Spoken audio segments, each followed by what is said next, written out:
Dr. Manuel Espinosa Vega. Egresado de la Universidad Autónoma de Guadalajara, cuenta con una especialidad en traumatología y ortopedia por el Centro Médico Licenciado Adolfo López Mateos en Toluca del Heredo. Realizó exitosamente la alta especialidad en cirugía articular por el ISSSTE en la Ciudad de México, avalado por la UNAM.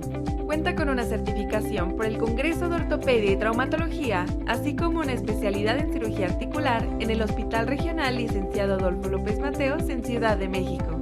Actualmente es encargado del área de traumatología y ortopedia del corporativo médico CrioVida.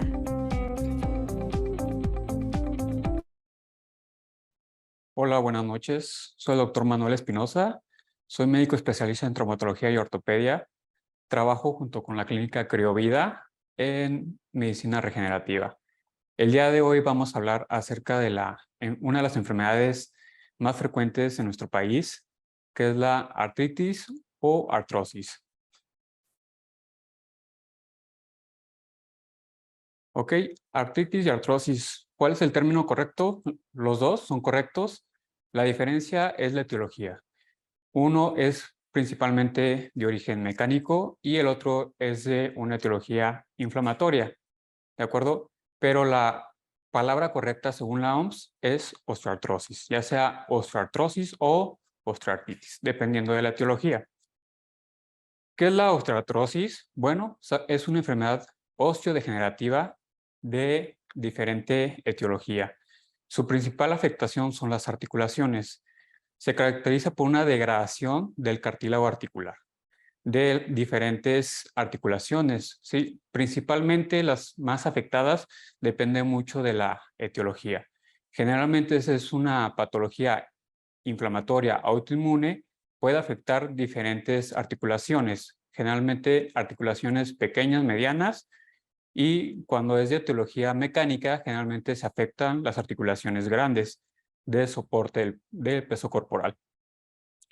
Afecta principalmente el cartílago articular y el hueso subcondral, pero no solamente eso.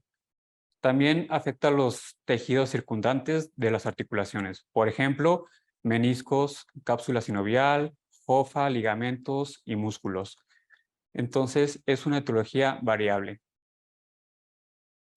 ¿Cómo estamos actualmente? Bueno, según la OMS, en el 2020 se consideró que es una enfermedad que se considera que disminuye la calidad de vida.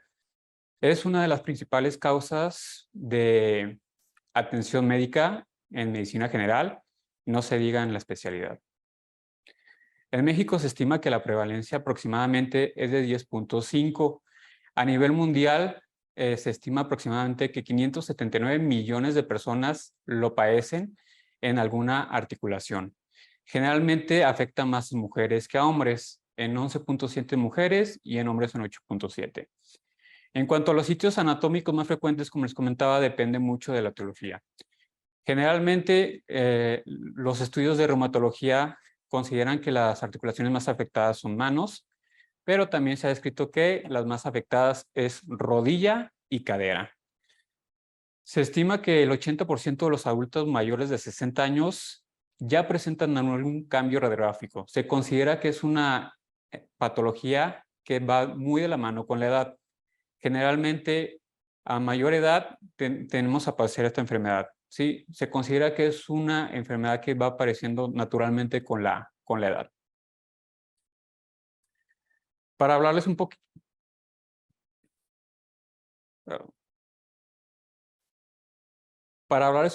un poquito acerca de esta patología, tenemos que saber en qué consiste el cartílago articular para saber cómo podríamos manejar un tratamiento complementario con una terapia regenerativa.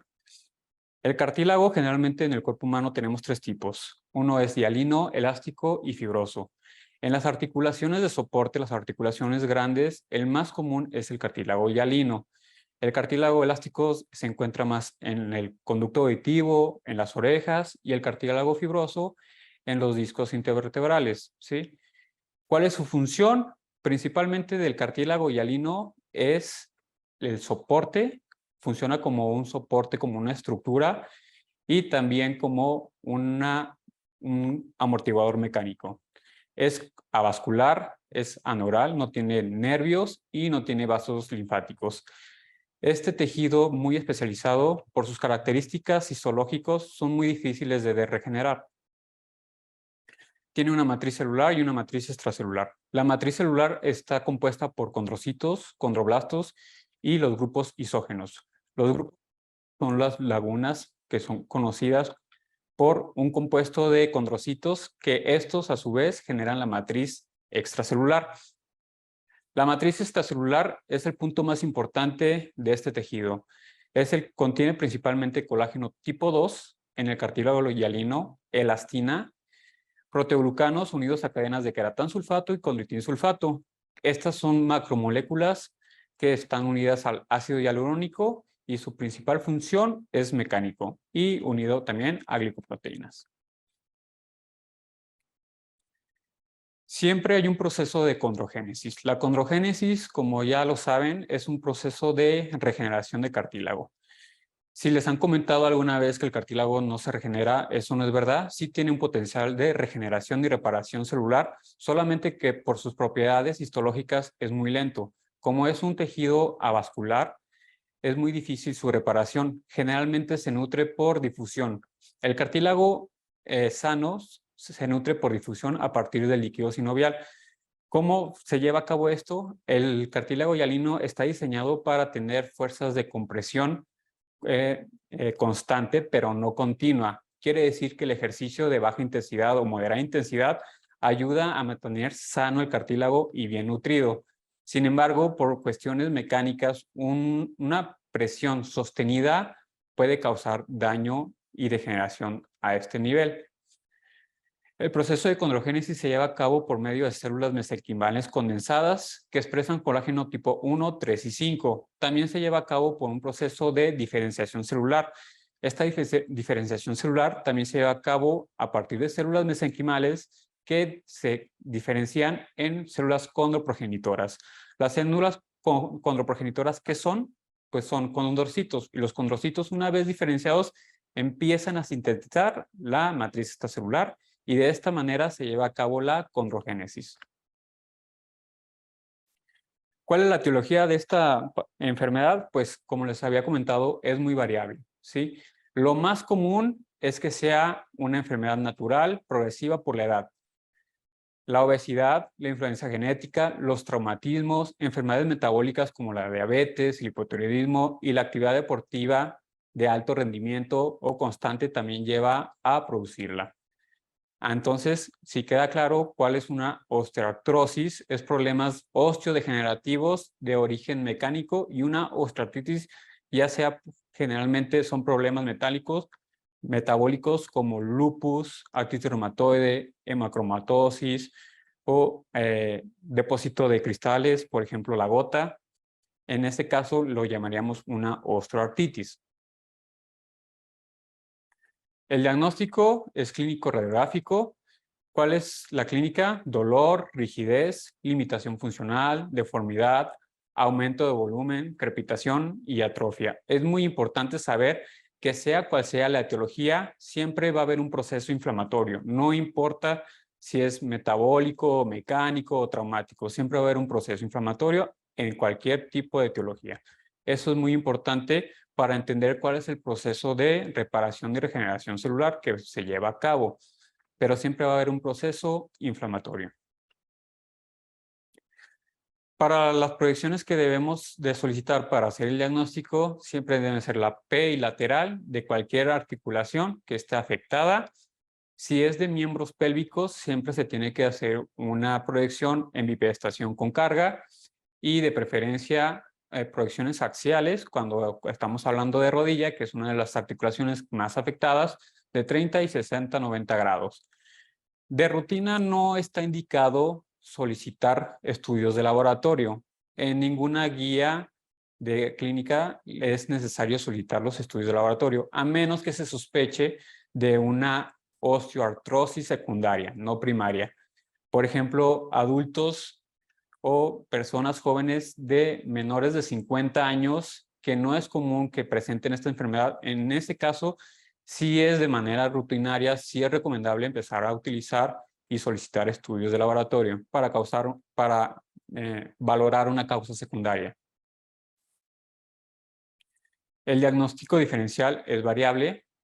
Hay que buscar artritis secundarias como gota, condromalacia, bursitis, ansérica, trocantérica, un síndrome de banda iliotibial, rupturas meniscales, neoplasias, quistes sinoviales y lesiones ligamentarias. Siempre en nuestra especialidad, para cualquier patología, ya sea articular o de otro índole, siempre se utilizan escalas y clasificaciones. ¿Para qué? Para valorar el grado de la enfermedad, el tratamiento que se va a utilizar y el pronóstico de este.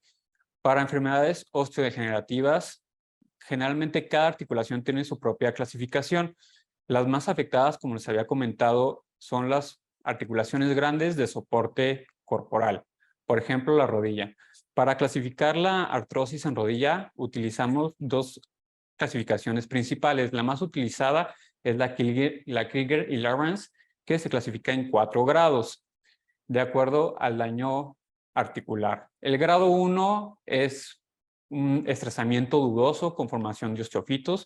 Los osteofitos simplemente son proyecciones óseas que se van llevando a cabo conforme empieza la patología. Simplemente es la articulación tratando de cubrir más superficie para soportar el peso.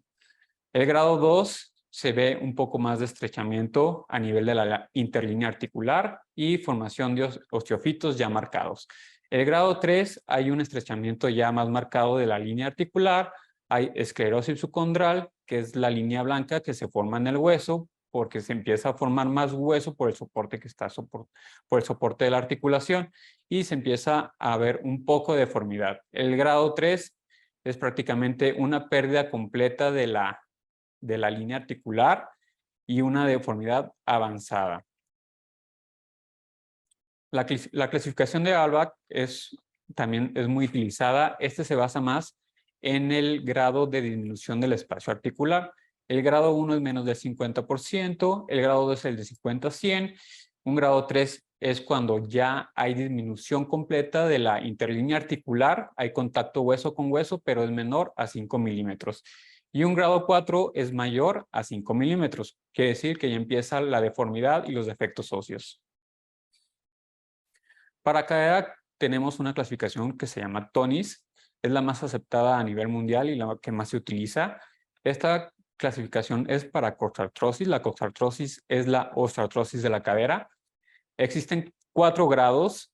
Aquí aparecen 3, pero existe el grado 0, que simplemente es sin datos de coxartrosis. El grado 1 empieza una esclerosis a nivel de la cabeza femoral y el acetábulo mínimo y un discreto estrechamiento de la interlínea articular. El grado 2 se empiezan a ver quistes pequeños, acetabulares, femorales.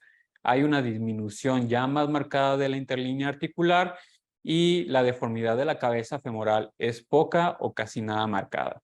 El grado 3 es cuando ya hay quistes a nivel óseo bastante marcados, un estrechamiento importante o prácticamente ya no se encuentra nada de espacio articular y la deformidad de la cabeza femoral es mucho más grave.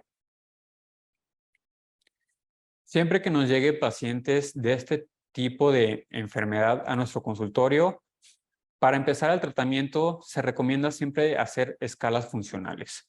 Las escalas funcionales nos ayudan para ver también el grado de limitación funcional que tienen, el dolor, nos ayuda a ver la evolución clínica, se hace un examen previo, primera consulta y después conforme empieza a dar tratamiento vamos haciendo una evolución continua con este tipo de escalas funcionales y para valorar el pronóstico de esta patología y ver en qué tratamiento final podría llevarse. Para cada articulación siempre hay una escala funcional específica de ese tipo. En este momento, como estamos hablando, las más comunes, que son cadera y rodilla, se utiliza la escala WOMAC. Se puede utilizar también escalas para manos y también para escalas para hombro, por ejemplo, la escala Constance. Y una escala específica para rodilla que se llama INSAL, ¿sí? Eso nos ayuda a evaluar el paciente y su seguimiento. Para cadera y rodilla podemos utilizar para este tipo de 2 articulaciones la escala WOMAC. La escala WOMAC evalúa 3 escalas, ¿sí? Una es el dolor, la rigidez y la funcionalidad de la articulación. Entonces, esto generalmente nos ayuda a pautar el tratamiento. ¿Cómo se va iniciando la patología? Bueno, se caracteriza por una pérdida progresiva del cartílago. Se empiezan a romper los enlaces de las proteínas, de los proteoglucanos, se empieza a romper las fibras de colágeno tipo 2 y se empieza a degradar la articulación. Generalmente esto se lleva a cabo por el proceso inflamatorio. Recordemos que el proceso inflamatorio es natural, pero una vez descontrolado, esto lleva a la liberación de citocinas químicas de inflamación y liberación de enzimas, que esto produce una degradación del cartílago. La fisiopatología de esta entidad primero se empieza con un reblandecimiento focal de la superficie articular. El cartílago se empieza a hacer más blandito y en ese momento ya empieza a ser más sensible y doloroso. Fisuras superficiales empiezan a formar y estas fisuras cada vez se van haciendo más grandes. La destrucción del cartílago es progresivo, se empieza a formar osteofitos hasta llegar al punto en que llega a contacto óseo. Como les comentaba, en la articulación está rodeada de una cápsula y por dentro tenemos una sinovia. La sinovia es la parte más interna de la cápsula que está en contacto con la articulación. Esta sinovia nos mantiene bien firme, hidratada y saludable la articulación, liberando ácido hialurónico. La sinovia tiene también neutrófilos. Los neutrófilos en la sinovia se llaman sinovitos, sinovitos tipo A, sinovitos tipo B. Estos sinovitos tienen la función de, como cualquier otro neutrófilo, mantener sana y libre de una infección las articulaciones. Cuando se lleva a un proceso inflamatorio crónico, se lleva a un proceso descontrolado de inflamación y estos sinovitos producen enzimas, por ejemplo, las agrecanas y las metaloproteasas, que a su vez, liberadas en la articulación, llegan al cartílago y ésta las empieza a degradar. Ese es el proceso por el cual poco a poco se va empezando a ser una degeneración articular. ¿Cuál es el tratamiento? Básicamente son tres objetivos. Primero es el manejo del dolor y la inflamación. Después se empieza a recuperar la función y evitar la progresión de la enfermedad para no terminar en un proceso quirúrgico. Esos son los objetivos principales de esta patología. Como cualquier otra enfermedad, nos empezamos de manera escalonada, siempre de lo menos invasivo a lo más invasivo. Lo menos invasivo siempre es el tratamiento no farmacológico. Como es una patología de diferente etiología, generalmente mecánica, lo primero que tenemos que hacer es una educación al paciente. Tenemos que hacer cambios en el estilo de vida, tenemos que darle educación acerca del ejercicio que puede realizar, y sobre todo también enviarlo en su caso, si es necesario, con un nutriólogo. El tratamiento no farmacológico también se basa mucho con el apoyo de una buena fisioterapia, ¿sí? El ejercicio siempre va a ser enfocado a el tipo de paciente que tenemos enfrente. Como son pacientes que ya tienen un dolor crónico y una limitación para moverse, el ejercicio siempre tiene que ser de baja intensidad. Únicamente con caminar unos 30-45 minutos cada 2-3 días es más que suficiente para mantener el músculo fuerte y mantener constantemente la articulación sana por medio de la difusión y la nutrición a nivel del líquido sinovial. Se puede utilizar también termoterapia profunda y electroestimulación. Las ortesis de rodilla también se pueden utilizar, pero a veces no se recomienda porque este tiene su función de mantener la rodilla estable y eso hace que con el tiempo los músculos se empiecen a atrofiar y la rodilla se haga más inestable.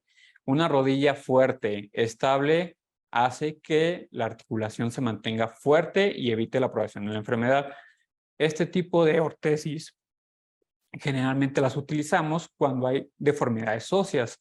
Por ejemplo, utilizar rodilleras mecánicas que ayuden a corregir la deformidad en valgo de la rodilla nos podría ayudar, siendo el caso.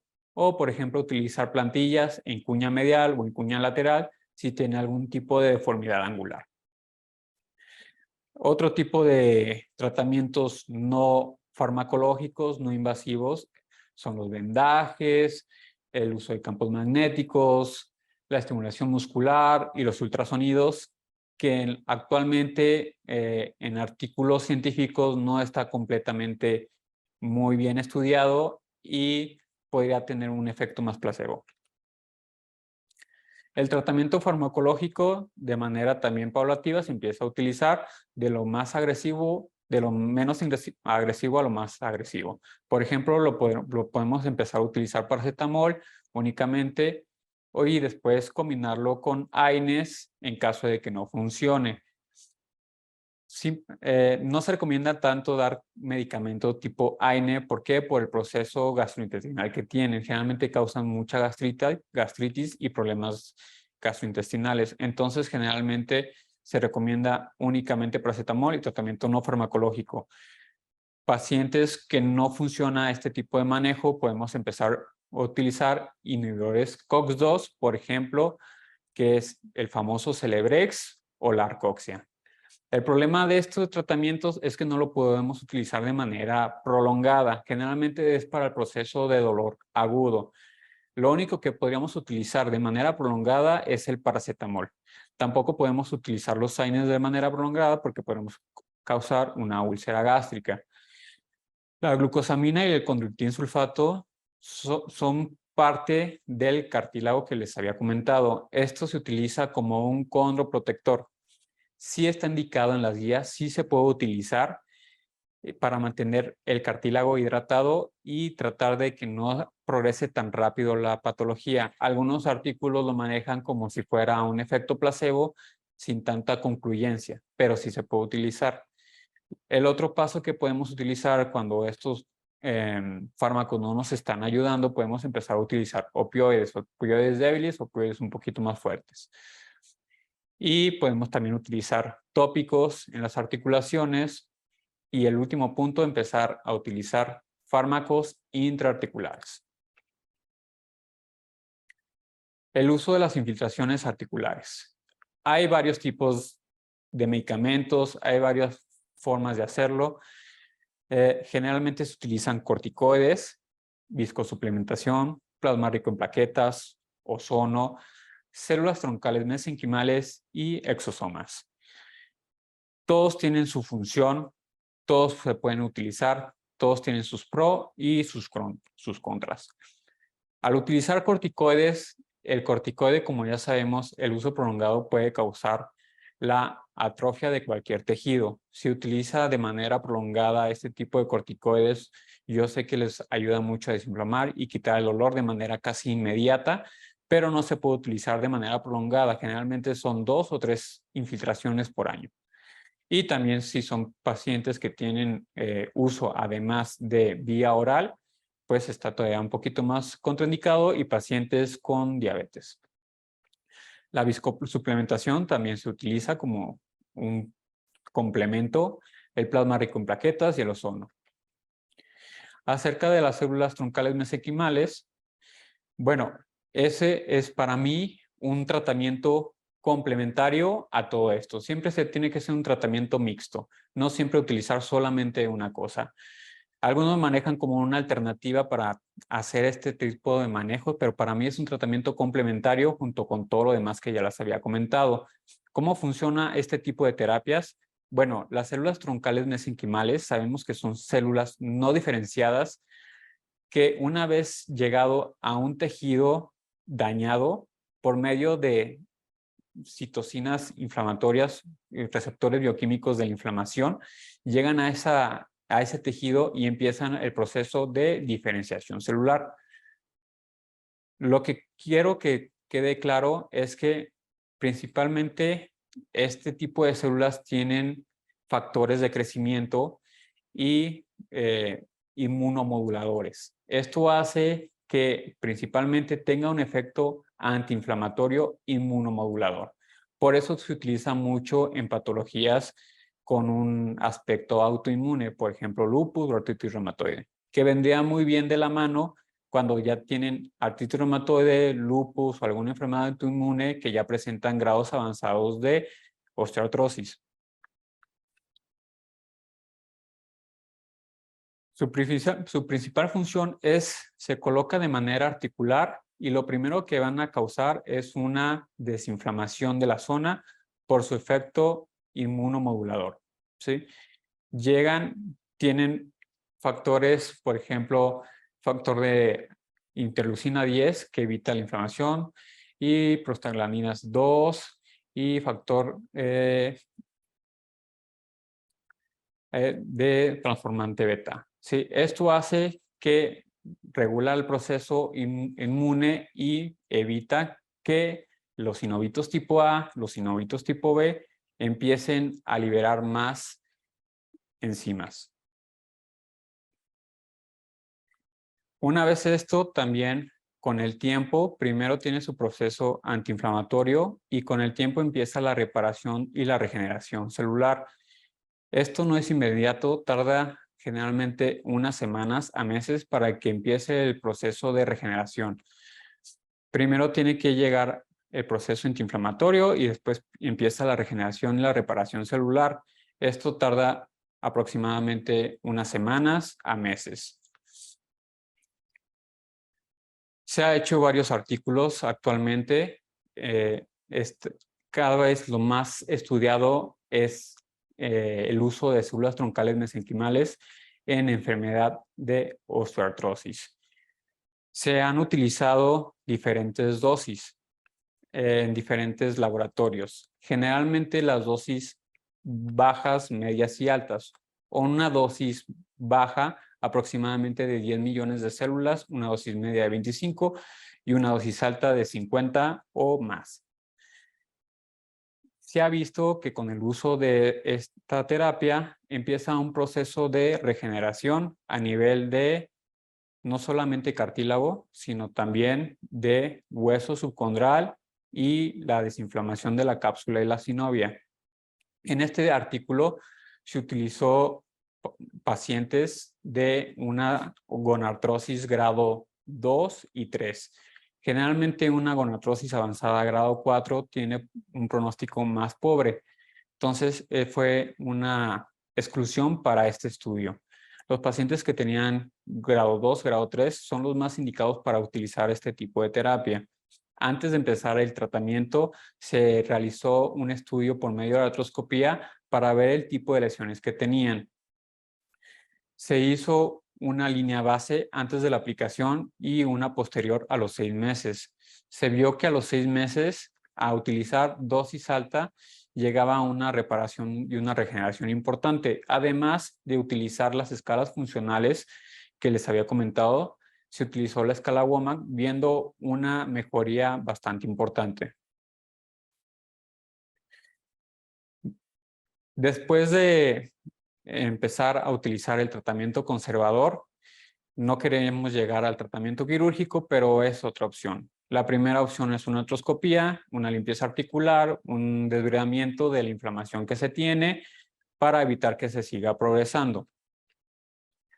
El tratamiento quirúrgico también nos podría utilizar y funciona para las correcciones angulares y evitar que solamente la presión de una articulación sea de un lado y corregirla y distribuirla de manera adecuada. Y el último punto al que no queremos llegar son por las artroplastías, ya sean unicompartimentales o artroplastías totales, que es el reemplazo articular por medio de un componente metálico o un componente plástico para reemplazar la articulación. Y sería todo.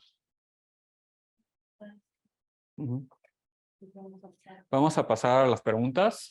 Si gustan, pueden preguntar y vamos a ir contestando de manera que lo permita, independientemente de su tratamiento sistemático. Siempre la aplicación de las células troncales mesenquimales se puede utilizar. Si es una zona localizada, lo mejor es aplicarlo en el sitio de lesión. Últimamente, en algunos países se está haciendo protocolos prequirúrgicos para colocar las células de manera intralesional durante el acto quirúrgico con muy buena respuesta. Cuando son pacientes que tienen enfermedades metabólicas, no solamente un proceso autoinmune como la artritis reumatoide, por ejemplo, diabéticos, hipertensos, hipotiroideos, siempre se tiene que utilizar la vía IV, dependiendo mucho del tipo de enfermedades que tenga. Por ejemplo, si llega un paciente que solamente tiene una patología en una articulación, se puede utilizar la dosis intraarticular y una dosis pequeña IV. ¿Por qué? Porque las células tienen un efecto de señalización que estas migran hacia el sitio de inflamación o hacia el sitio de daño celular.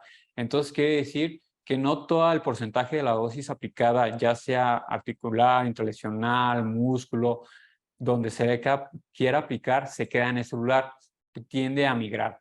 Entonces, lo mejor es siempre poner una dosis IV y una dosis intralesional. Cuando son patologías localizadas, siempre se tiene que poner de manera local. Si tiene una enfermedad agregada, la dosis depende también del peso, generalmente es de 1 a 3 millones por kilo de peso, se puede utilizar cuando tiene otra enfermedad. Cuando no tiene otra enfermedad, de todos modos es recomendable poner una dosis IV, aunque sea una dosis baja, por ejemplo, el de 50 millones, ¿sí? Que es la dosis más baja que se podría utilizar en un adulto, que son 50 millones IV. Mi hija tiene artritis reumatoide desde los 4 años. Tiene rigidez al caminar. Los dedos de la mano izquierda le hicieron como dedo de gatillo. ¿Cómo podría ayudar a mi hija? Ok. Cuando tienen deformidades importantes, deformidades anatómicas, las células madre como tal no van a modificar las deformidades angulares, pero pueden ayudar mucho a mejorar el dolor y la rigidez, que es lo que se busca. Pacientes con artritis reumatoide, con enfermedades en manos, desviaciones cubitales, la desviación cubital no se la va a corregir por nada del mundo, pero le va a quitar rigidez y le va a quitar el dolor. Al utilizar células troncales mesenquimales de baja densidad con PRP, ¿o es mejor dosis altas de estas? Bueno, nosotros generalmente utilizamos células troncales mesenquimales combinadas con plasma rico en plaquetas. Algunos artículos muestran por qué. Nosotros al colocar células mesenquimales en una articulación, a veces el cuerpo lo ve como un cuerpo extraño. Entonces, si nosotros utilizamos plasma rico en plaquetas, el efecto inflamatorio puede disminuir. Cuando nosotros colocamos células troncales mesenquimales en una articulación, puede o no haber un proceso inflamatorio que es completamente normal. Cuando los combinamos con el PRP, puede disminuir este proceso, pero generalmente lo mejor es hacer combinación de estos. Se puede combinar con corticoides y, de ser así, ¿cuál y o qué dosis? Gracias. No, no se puede combinar con corticoides. Se puede combinar con el otro tipo de medicamento para infiltrar. Por ejemplo, se puede combinar con viscosuplementación, por ejemplo, ácido hialurónico, se puede combinar con el PRP, se puede combinar con el ozono, pero no se puede combinar con corticoides. Está contraindicado. De hecho, si alguna vez se infiltró corticoides en esa articulación, hay que dejar pasar por lo menos 90 días para poder colocar las células madre. Buenas noches. ¿Con qué frecuencia es indicado aplicar las células troncales mesenquimales? ¿Con qué frecuencia? La verdad, actualmente en nuestro país es poco.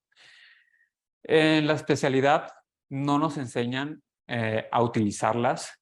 Aparecen en los libros de texto, pero como un tratamiento alternativo. Generalmente se utiliza más la viscosuplementación o los condroprotectores, pero sí están en los libros de texto y sí está indicado. Quizá no es tan frecuente por los costos que actualmente utilizamos, pero yo creo que es una de las mejores alternativas, si no es que la mejor, para un problema osteodegenerativo. Recuerden que el tratamiento con viscosuplementación, condroprotectores o un corticoide solamente funciona como un efecto elástico mecánico para mantener lubricada la articulación, pero no tiene un proceso de reparación y de regeneración, que es el plus que tiene las células troncales mesenquimales y la terapia regenerativa. ¿Se pueden combinar con ozono intraarticular? Sí, sí se pueden combinar con ozono articular sin ningún problema. Buenas noches. En pacientes que ya tienen indicado el reemplazo articular por su ortopedista, pero no quieren operarse, ¿podría obtenerse algún beneficio con las células troncales mesenquimales y en qué vía? Ok, de acuerdo. En ese caso, habría que estudiar las radiografías, siempre. Les recuerdo que cuando son una osteoartrosis grado 4, el pronóstico es más malo, ¿sí? A veces los pacientes de plano no se quieren operar o están utilizando muchos analgésicos y quieren empezar a dejar de usarlos. O tienen contraindicado el uso de algún tipo de analgésico, ya sea porque tienen un problema gastrointestinal o porque tienen un problema cardíaco, un problema renal, que en este caso no pueden tomar AINES o un inhibidor COX-2. En ese caso se puede utilizar. Cuando su médico especialista le comentó que ya no hay forma de manejarlo más que con una cirugía, habría que ver los beneficios que podría llevar a cabo una cirugía. Si es una gonoartrosis grado 4 avanzada con deformidad angular que ya ha pasado por múltiples tratamientos y nada mejora, pues habría que pensar en una cirugía, pero siempre hay que dar algo de esperanza y fe al uso de estos, pero tampoco hay que ser realistas. Si la enfermedad es muy avanzada, pues el pronóstico va a ser malo y probablemente va a terminar en una cirugía. También lo que se puede utilizar es utilizarlas y esto podría mejorar la función, el dolor, la rigidez y así prolongar un poquito más el tiempo quirúrgico, sobre todo si son pacientes jóvenes que en este momento no se quieren operar. ¿Se puede usar en pacientes con tratamiento biológico como Humarina? Sí, sí se pueden utilizar, claro. Pacientes con tratamiento biológico está completamente indicado. Si tienen pacientes con alguna enfermedad autoinmune que ya está tomando algún biológico, es una manera complementaria al tratamiento, siempre sin dejar su tratamiento ya indicado por su médico especialista. ¿Cuántas sesiones se recomienda y cada cuánto debe aplicarse? Ok.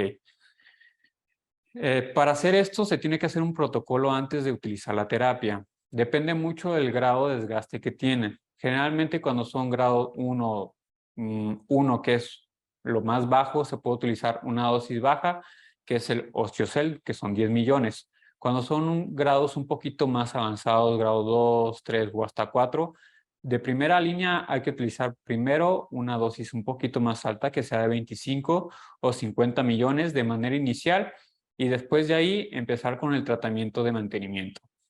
Recuerden que es importante tener un tratamiento de mantenimiento para que así llegue el proceso de regeneración celular, que eso lleva un poquito más de tiempo, ¿sí? Generalmente se recomienda la primera dosis un poquito más alta, de 25 y 50 para problemas más avanzados, y después una dosis de mantenimiento de 10 millones cada 3, 4 meses. Lo importante es que llegue al año con unas 3 o 4 aplicaciones. Llegando al año de tratamiento se podría decir que terminó un ciclo de tratamiento.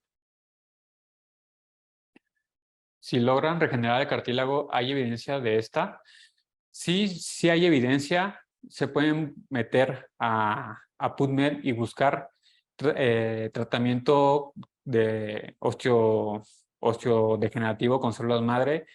Y en algunos artículos, generalmente ahorita donde más hay es en tratamiento experimental con animales, pero también ya últimamente hay muchos en humanos. Se utilizan mucho los estudios de resonancia magnética para comprobar la regeneración de cartílago y también se utiliza el estudio de cartilograma, que también se ha visto que produce una regeneración de cartílago. No, hay que ser realistas, no se regenera al 100%. Si ya tiene un daño de cartílago, pero no lo va a llegar a recuperar al 100%. También depende mucho del tipo de desgaste que tenga, pero sí mejoran mucho y sí está comprobado. En caso de proceso degenerativo articular en hombro, ¿cuánto volumen se puede administrar por sesión? Si usamos combinado con PRP y la frecuencia, si se usan células madre, gracias. Ok, también eso es muy importante. Depende de la articulación a tratar, es el volumen en mililitros que se puede utilizar. Generalmente para articulaciones grandes, por ejemplo, cadera o rodilla, podemos utilizar hasta 6 mililitros de volumen. Recuerden que es un proceso inflamatorio, no les va a llegar una articulación normal, que no tenga un proceso ya inflamatorio o un derrame articular. En ese caso, si tiene un proceso inflamatorio en ese momento, lo que se puede hacer es una artrocentesis, sacar un poco de líquido, liberar un poco de presión y luego colocar el medicamento. Para articulaciones de mediano tamaño, como por ejemplo hombro, codo, muñeca, tobillo, la dosis ideal es de 3 mililitros. Para articulaciones más pequeñas, como articulaciones de los dedos, metacarpálicas, interfalángicas, se puede utilizar 1 o 1.5. En ese caso, si quieren utilizar el tratamiento en hombro, que generalmente es de 3 mililitros, pueden colocar 4, no hay ningún problema. Pueden poner una dosis 50 y 50, 50 de células, 50 de PRP, que es lo mejor.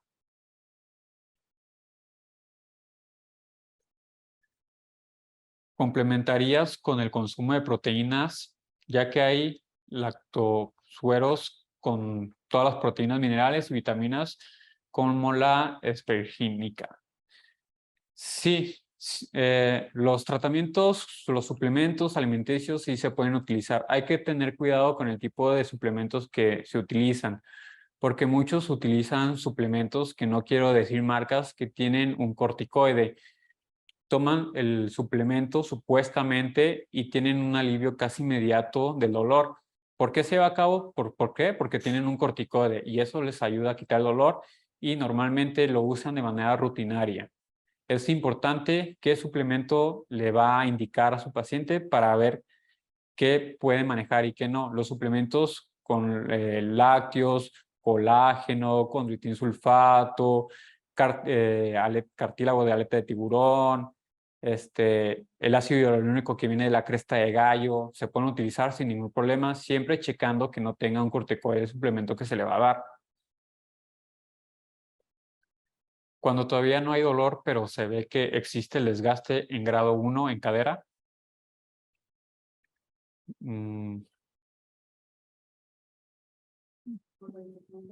Sí, sí se puede utilizar. Muchos pacientes que llegan, obviamente, por ejemplo, una condromalacia, que es una hiperpresión articular, que no se ve como tal un desgaste, o un dolor en cadera, que recuerden que no todos los dolores articulares vienen de un proceso degenerativo o problemas de cartílago. Puede tener simplemente una capsulitis, una sinovitis, una bursitis, un pinzamiento. Eso le puede ayudar a mejorar el dolor. Se utiliza mucho como un efecto analgésico antiinflamatorio y muchos pacientes también lo están utilizando para evitar la progresión a esta enfermedad. Pacientes con una carga hereditaria a una enfermedad osteodegenerativa lo utilizan como profiláctico para evitar este tipo de problemas. Se puede combinar con algún tipo de homotoxicología, a veces también de cartílago. Pues sí, sí se puede utilizar. Lo recuerdo que siempre cuando utilicen algún otro tipo de tratamiento complementario, alternativo, homeópata, hay que ver qué tipo de medicamento tiene y si no tiene algún otro efecto secundario.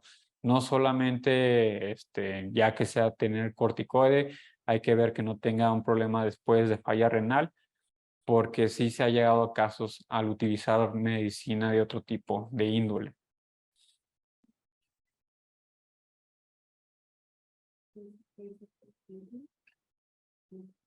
Ok. Bueno, ya no hay más preguntas. Yo me despido el día de hoy y para más información, por si tienen más preguntas, dudas y para complementar esta plática, podrían acudir a las certificaciones que organiza la Clínica Creovida y con mucho gusto ahí estaremos platicándoles. Ok. Tenemos otra pregunta. En estos pacientes en grado 1, infiltración o vía IV. Ok. Siempre lo mejor, lo más recomendado es hacer las dos cosas, ¿sí? La aplicación intraarticular y la aplicación intravenosa. Si no tienen mucha experiencia para hacer infiltraciones articulares, no hay ningún problema, lo pueden hacer únicamente por terapia IV, que también les podría ayudar. Pero lo más recomendado y lo mejor, si es un problema articular, pues hay que tratarlo de manera de la raíz, ¿sí? Aplicarlas directamente donde el sitio de lesión. Pero siempre nosotros aquí en la clínica utilizamos esas dos vías. Aplicamos intraarticular y aplicamos IV. Bueno, pues muchas gracias. Cualquier duda, pregunta, estamos a sus órdenes. Los esperamos en la certificación.